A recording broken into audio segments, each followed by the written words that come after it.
Okay, I'm going to walk you through exactly what I would do literally day by day if I needed 3 clients by Friday and I wasn't allowed to create a single piece of new content to do it.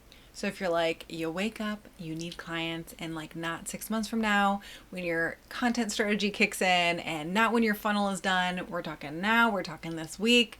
And so you open Instagram, you spend 2 hours scrolling, maybe you write a caption, maybe you don't post it, and at the end of the day, you have the same number of clients as you started with.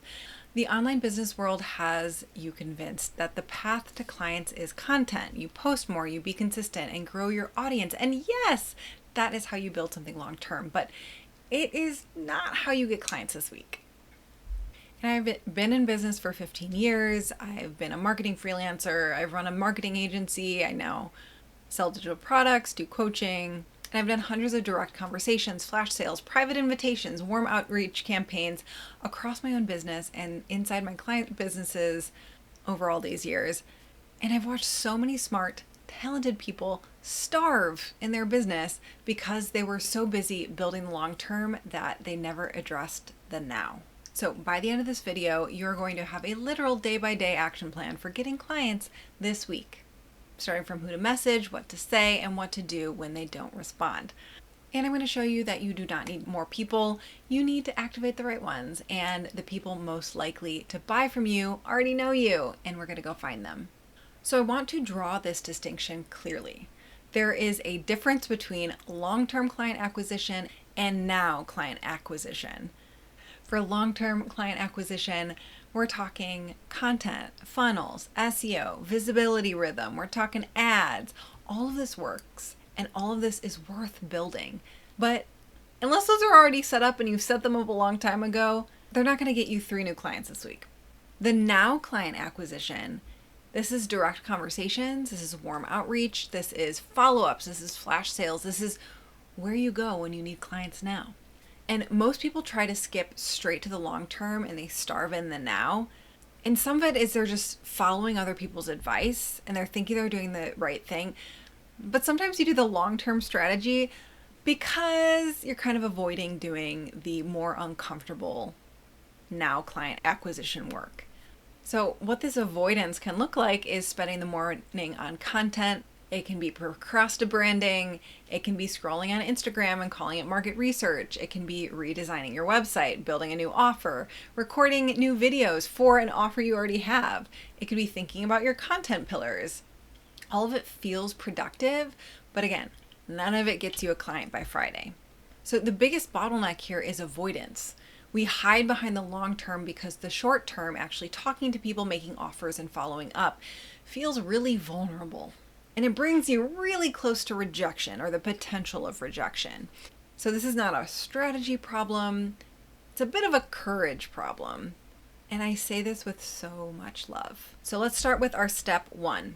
So let's start with step 1, which is deciding the offer before you message anyone. So 1, design your offer. So this is the thing that most people skip, but I want you to do it first. So before you write a single message, you need to know what you're inviting people into, and it should have a deadline because people act in response to deadlines. Of course, you don't have to listen to me. You don't have to do this. You don't need a deadline, but this is what I would do if I'm trying to get 3 clients by Friday. So 2 good directions with this. We have option A and we have option B. So option A is your existing offer with a special incentive. So if you have a core offer, if you have like a coaching package or an evergreen course or a specific service, your existing offer with a special incentive. So this could be a discount that they're locking in. It could be a bonus call that expires. It could be a VIP day, something that goes away after Friday. And then we have option B is something completely different from what you normally do because novelty creates urgency. So this could be, if you normally have a 6-month package, it could be a 1-month intensive with a specific result in mind. It could be a VIP day designed around exactly what this person needs. It could be something you've never offered before. I will say that with getting clients now, I do recommend going for more short-term things versus like, I'm going to launch a 12-month package when I normally do a 3-month and I'm going to lock them in and they're going to pay in full. Shorter term things are an easier yes for people, and it doesn't lock you in for something long term just because you're trying to get clients now. So the secret that most people miss here is please take the time to actually think about your people. What were we working on when we worked together? And this is where we're thinking back on your past clients that you've loved working with. What did you work on together? What do I, as the expert, think that they need right now? What would genuinely excite me to deliver? So here are the two sides of this. On one side of it, we're thinking about what excites them, I guess helps or excites them. And we're also thinking about what excites me. Why did people hire you before? What did you help them with? What had them saying yes to you before? But we also want to be balancing what excites you, because the easiest thing to sell is the thing that you're already obsessed with. If you can't stop talking about it, lead with that, assuming that it relates to what your people are already wanting. And then for course creators and digital product businesses, I'll do a little laptop here. That looks like a laptop, right? Definitely not. Don't judge me. A flash sale or promotion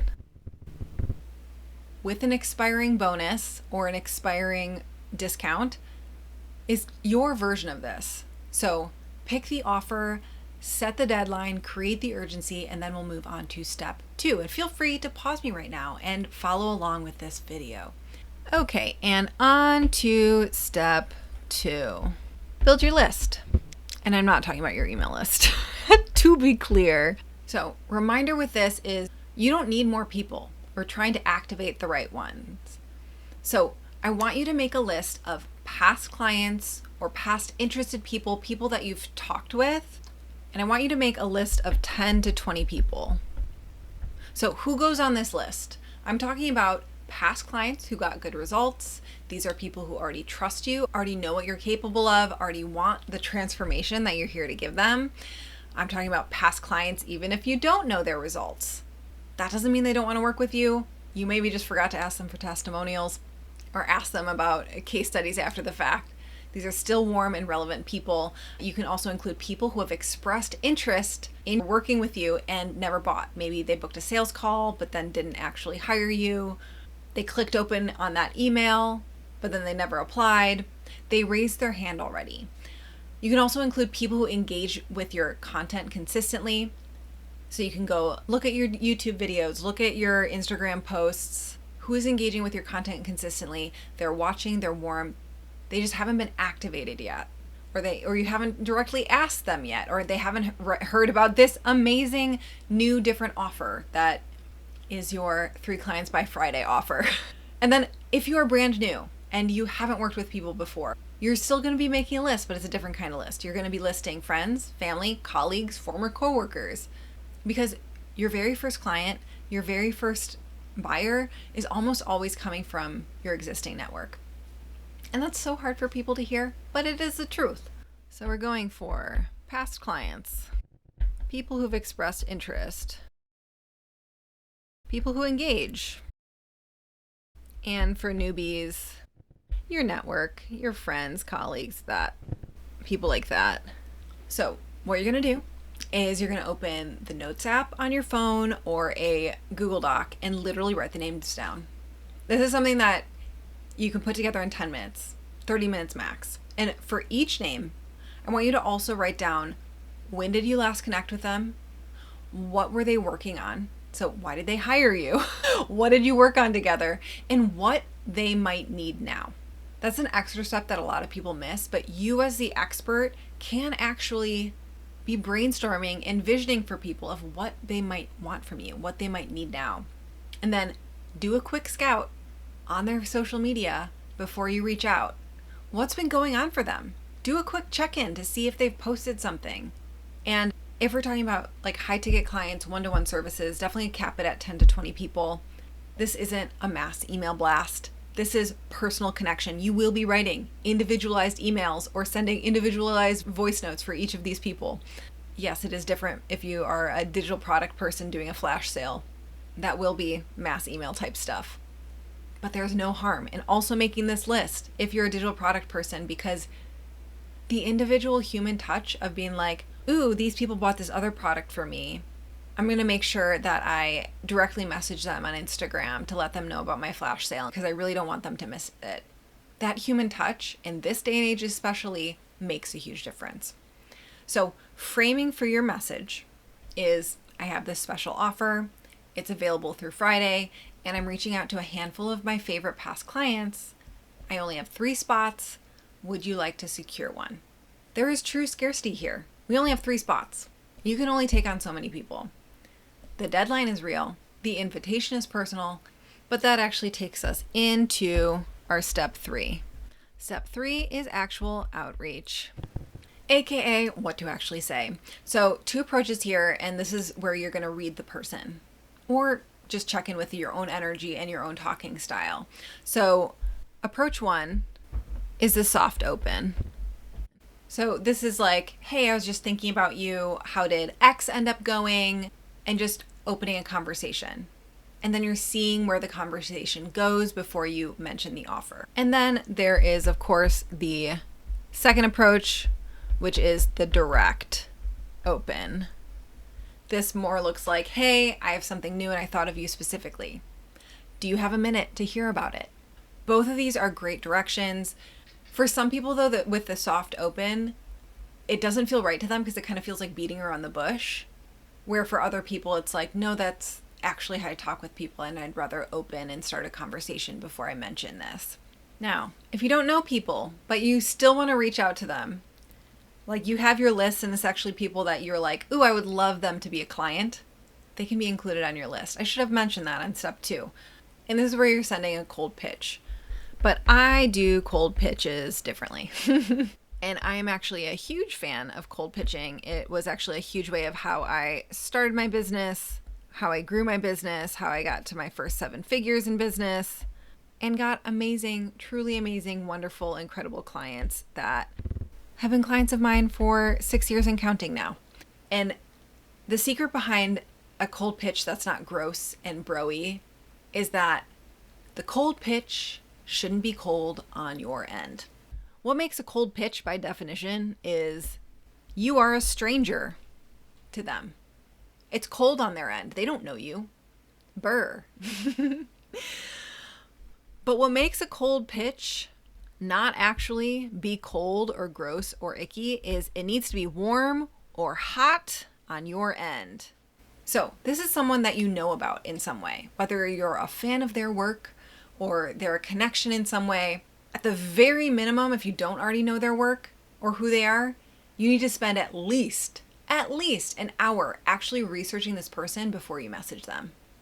Know their work, know their challenges, know how you specifically fit in, exactly how you can help. The gross cold pitches we've all received feel gross because they're lazy. You can feel it. The energy of I copied this template and sent it to 200 people come through every time. So your job is to make it feel like you wrote it for exactly one person. Because you did. With all of this, what makes any amount of outreach not feel shitty is you want to think about outreach as getting curious about what people want. It's not about pitching them. It's not even pitching them. Because curiosity opens up conversation and pitching sometimes closes people down. You're like, pitching is like you're throwing something at someone. We're thinking about like baseball pitchers. And then for my digital product people, this is not about creating a big ass launch. We are not talking about a launch this week. This is about a simple, direct, straightforward flash sale or promotion to get sales by Friday. We're not writing massive blog posts. This should be short and direct and no-brainer offers anyways. You can even just send the emails to the most engaged people on your email list for sales by Friday. Okay, on to our step 4. Step 4 is our follow up. And this is in gold because it is the gold. Now, there are some crazy statistics when it comes to follow-ups. So after a sales call, after a pitch, whatever, it's about 80% of sales coming from follow-ups if you're looking at marketing statistics. And like over 90% of people don't follow up. Most people reach out once, hear nothing, and decide it's a no. They're like, oh, I've been rejected, and like go silent. But it's not a no. It's a not yet, or I'm busy, or I missed your message, or I got distracted, or I need to hear more. The sale almost never happens on the first touch. It happens on the fifth. And of course, in our long-term acquisition strategy, this is why we do the content marketing and creating the value banks and doing all the things, because all of these touches can actually happen before you actually pitch them. And then it is you pitch once and they buy. We're not there yet. We're talking about short-term sales acquisition, you guys. Let's see what following up actually looks like day by day. In my hypothetical, I want 3 clients by Friday scenario. On day 1, you're going to send your initial message to our 10 to 20 people. Now on day 2, you're going to engage with each person on social media, if they have social media that's public. Now this could be liking, but more than that, it's more like commenting on their posts. But social engagement channels, how they work is when you engage with their posts, they're more likely to see your posts. You are front of mind. On day 3, for anyone who didn't respond, it can be as simple as, hey, just checking in, just checking if you saw this, or just checking if you had any questions. Of course, in all of these days, if you get responses from people, you are responding to them and continuing the conversation. On day 4, this could look like if you already have one person who took a spot, you can share that like, hey, just wanted to let you know only 2 spots left. Hey, tomorrow the special bonus or special offer expires. So follow up with the genuine scarcity or deadline. And day 5, our final reminder. And like, this is the most basic example of this. You can actually have so much fun with follow-up, with engaging with people, with creating amazing things for them. You can create resources for people. You can record videos and send it to them. You can get people onto calls. This is kind of the same energy of our warm, cold pitching, where you actually thinking about people and thinking about what they want and what could serve them. That's what we're doing here.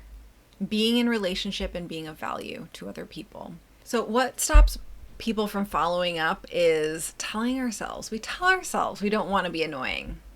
But think about your own inbox. How many things have you genuinely meant to respond to and just didn't? So following up isn't pestering. It's reminding, it's of service. So now, if you are brand new with 0 past clients, I'm going to say again that your first client, your first student, your first buyer is almost never a stranger. It's often someone who already knows you, a friend, a colleague, someone in the certification program you were in, a former coworker, someone from your old industry. So for this, you don't need a big audience. You just need one conversation with the right person. And something that can really trip people up if they're brand new is, how do you actually lead, or what do you actually lead with if you have no proof yet? And this is where if you design something in step 1, where we're designing the offer, designing something highly specific and lower priced, that will set you up for long-term success. So maybe it's a one-off session, maybe it's a hypnosis recording. You want to be thinking about, what do my people consciously want? What would they be Googling about? What tiny specific result can I get them? So a one-off session on a very specific topic, a tiny offer with a clear outcome, something where saying yes feels really easy, and then actually reaching out to people. Now, if you're brand new, another element that you can add in here is showing up in Facebook groups or online spaces where your ideal person hangs out in, and genuinely give, ask smart questions, be useful. If you're allowed to pitch in there, you could pitch. You can also think about reaching out to people in adjacent industries for collaborators and cross promotions. Again, this is a bit more into the long-term acquisition strategy. So really thinking about lowering your price to get people into the door, to get experience working with your people, to get the result, to get the testimonial, because honestly, that proof is way more valuable to you than any discount you can give. Recap of this whole thing in one breath is design an offer with a real deadline Make a list of 10 people who already know you, ideally who you've already worked with before. Reach out personally and follow up every single day until Friday, and engage with them on social media while you do it. So that's our simple playbook. All you need to do is actually do it. And of course, once you land those clients, the next step is to turn them into more clients. And I have another video breaking down exactly how to build a testimonial and referral system that brings in clients without you constantly chasing them. So go watch that next.